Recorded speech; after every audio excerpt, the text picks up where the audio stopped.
Hi friend, মামনি চ্যানেলে সকল বন্ধুদেরকে স্বাগত জানাই। কড়াইতে তেল দিয়ে দিলাম, তারপরে তেজপাতা সম্বুরা দিয়ে দিলাম দেখুন। তারপর দিয়ে দিলাম পেঁয়াজ কুচি, এখানে মিডিয়াম সাইজে পেঁয়াজ নিয়েছি। তারপরে 4টে চেরা কাঁচা লঙ্কা দিয়ে দিলাম।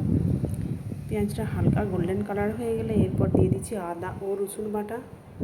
আদা রসুনের কাঁচা গন্ধটা চলে গেলে এরপর দিয়ে দিচ্ছি হলুদ, জিরে, ধনে ও শুকনো লঙ্কার গুঁড়ো। সামান্য জল দিয়ে দিলাম যাতে মশলাটা পুড়ে না যায়। এরপর কেটে রাখা আলু দিয়ে দিলাম। এখানে 3টে মিডিয়াম সাইজের আলু নিয়েছি।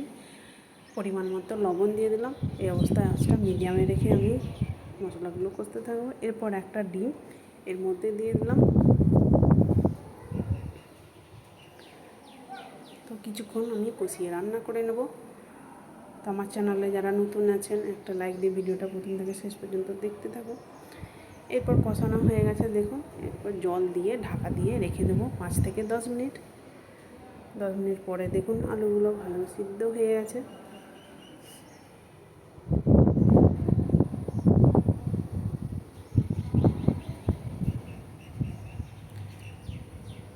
দেখুন হয়ে গেছে প্রায় আমার রান্না কমপ্লিট।